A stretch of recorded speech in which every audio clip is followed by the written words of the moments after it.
Hello दोस्तों, audio cinema में स्वागत है। क्या आपको पता है मुंबई में हर रोज 100 लोग गायब होते हैं। कुछ भाग जाते हैं, कुछ को उठा लिया जाता है और कुछ डिलीट कर दिए जाते हैं। जब कोई बड़ा आदमी, कोई हाई प्रोफाइल बिजनेसमैन या नेता कोई ऐसी गलती करता है जिसका सबूत खून और लाश होती है, तो वो पुलिस को फोन नहीं करता, वो कबीर को फोन करता है। कबीर एक डिजिटल क्लीनर है। वो सिर्फ बॉडी डिस्पोज नहीं करता, वो उस इंसान का phone record, CCTV footage, location history सब कुछ इरेज कर देता है। ऐसा लगता है कि वो इंसान कभी पैदा ही नहीं हुआ था। कबीर का रेट है 1 करोड़ पर जीबी ऑफ डेटा डिलीटेड और उसका एक ही रूल है, नो किड्स, नो पॉलिटिशियंस। लेकिन आज रात वो उसूल टूटने वाला है। रात के 3 बज रहे हैं, बाहर जोर की बारिश हो रही है। कबीर अपने सिस्टम पर बैठा है कि तभी उसका एनक्रिप्टेड फोन बजता है। दूसरी तरफ विक्रम है, एक मंत्री का बिगड़ा हुआ बेटा और ड्रग एडिक्ट।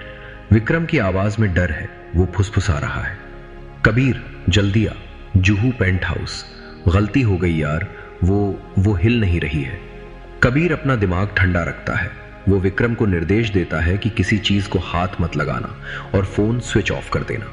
कबीर अपना सामान उठाता है और निकल पड़ता है। कबीर जुहू के उस आलीशान पेंट हाउस में घुसता है। अंदर का नजारा उम्मीद के मुताबिक ही था। महंगी शराब की टूटी हुई बोतलें, टेबल पर बिखरा हुआ कोकीन और फर्श पर एक लड़की की लाश। वो 20-25 साल की एक मॉडल लग रही थी। विक्रम कोने में बैठा कांप रहा था। विक्रम कहता है कि ये ओवरडोज है, लेकिन कबीर की नजरें बाज की तरह तेज है। वो नोटिस करता है कि लड़की के गले पर निशान है। ये ओवरडोज नहीं, मर्डर है। खैर, कबीर को क्या, उसे तो बस डिलीट बटन दबाना है। कबीर अपना काम शुरू करता है। पहले वो बॉडी को केमिकल से लपेटता है ताकि डीएनए नष्ट हो जाए। फिर वो अपना जैमर ऑन करता है ताकि बिल्डिंग के सारे सीसीटीवी कैमरे फ्रीज हो जाए। सब कुछ रूटीन के हिसाब से चल रहा था, लेकिन तभी कबीर उस लड़की का पर्स चेक करता है।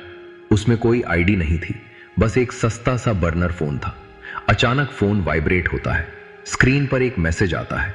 मैसेज में लिखा था, target confirm, Kabir is on site. Kabir का दिमाग सुन्न पड़ जाता है।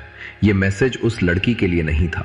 यह मैसेज उस लड़की ने भेजा था मरने से ठीक पहले।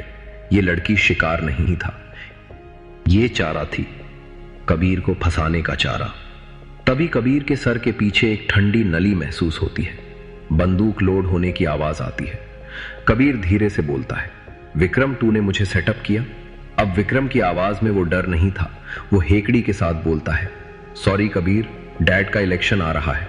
उन्हें पिछले 5 सालों के सारे कांडों की सफाई चाहिए थी और मेरे सारे राज तेरे डेटा में हैं। तुझे डिलीट किए बिना मैं सेफ नहीं हो सकता। प्लान सिंपल था। विक्रम ने एक कॉल गर्ल को हायर किया कबीर को बुलाने के लिए और फिर उसे मार दिया ताकि कबीर वहां आए। अब विक्रम कबीर को मारेगा और पुलिस को बोलेगा कि उसने सेल्फ डिफेंस में गोली चलाई। Perfect crime. विक्रम पूछता है, कोई आखिरी शब्द क्लीनर? कबीर शांति से कहता है, गोली तेरे हाथ में है विक्रम, लेकिन डेटा मेरे हाथ में है। कबीर अपनी घड़ी पर एक बटन दबाता है। एक डिजिटल बीप की आवाज आती है। कबीर मुस्कुराते हुए कहता है, मेरे जैमर ने सिर्फ सीसीटीवी फ्रीज नहीं किया था, उसने तेरे फोन का सारा डेटा कॉपी कर लिया है। फोल्डर का नाम है पापा का करियर। तेरे डैड की सारी गैर कानूनी डील्स, तेरी सारी गलतियां, सब अभी मेरे क्लाउड सर्वर पर है। विक्रम का पसीना छूटने लगता है। वो अपना फोन चेक करता है और हैरान रह जाता है। कबीर आगे बोलता है, अगर मेरा हार्ट रेट मॉनिटर बंद हुआ, यानी अगर मेरा दिल धड़कना बंद हुआ, तो ये सारा डेटा ऑटोमेटिक पुलिस कमिश्नर और मीडिया हाउस को ईमेल हो जाएगा। कमरे में हार्ट रेट मॉनिटर की आवाज गूंजने लगती है, बीप बीप बीप। विक्रम की हालत खराब हो जाती है। दूर से पुलिस के सायरन की आवाज आने लगती है। कबीर उसे ऑप्शन देता है, ये बॉडी तेरी है, ये मर्डर तूने किया है। तू पुलिस को फोन करके जुर्म कबूल करेगा और मैं यहां से ऐसे गायब होऊंगा जैसे मैं कभी था ही नहीं। फैसला कर ले, जेल जाना है या पूरी दुनिया के सामने नंगा होना है। विक्रम हार मान लेता है। सायरन अब बिल्डिंग के नीचे आ चुके हैं। वो रोते हुए पुलिस को फोन लगाता है। कबीर तुरंत बालकनी की तरफ भागता है और रेन पाइप पकड़कर अंधेरे में गायब हो जाता है। अगली सुबह टीवी पर ब्रेकिंग न्यूज चल रही है। मंत्री के बेटे विक्रम ने मॉडल का मर्डर कबूल कर लिया है। सबको लगता है केस सॉल्व हो गया, इंसाफ हो गया। कबीर अपनी गाड़ी में हाईवे पर जा रहा है, वो सुरक्षित है, लेकिन कहानी अभी खत्म नहीं हुई दोस्तों। कबीर ने उस लड़की का बर्नर फोन बाद में ट्रेस किया था। उस पर जो मैसेज आया था, target confirm, Kabir is on site, वो मैसेज विक्रम ने नहीं भेजा था। वो मैसेज पुलिस कमिश्नर के प्राइवेट नंबर से आया था। इसका मतलब विक्रम सिर्फ एक मोहरा था। असली खिलाड़ी कोई और है, कोई है जो सिस्टम के अंदर बैठकर कबीर को डिलीट करना चाहता है।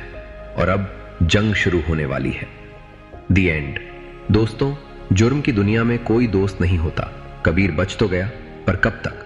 क्या आपको इसका पार्ट 2 चाहिए, जहां कबीर सीधा कमिश्नर से टकराएगा? अगर हां, तो कमेंट्स में डिलीट पार्ट 2 लिखें और वीडियो को लाइक करना ना भूलें। और हां, अपनी ब्राउजर हिस्ट्री हमेशा क्लियर रखें।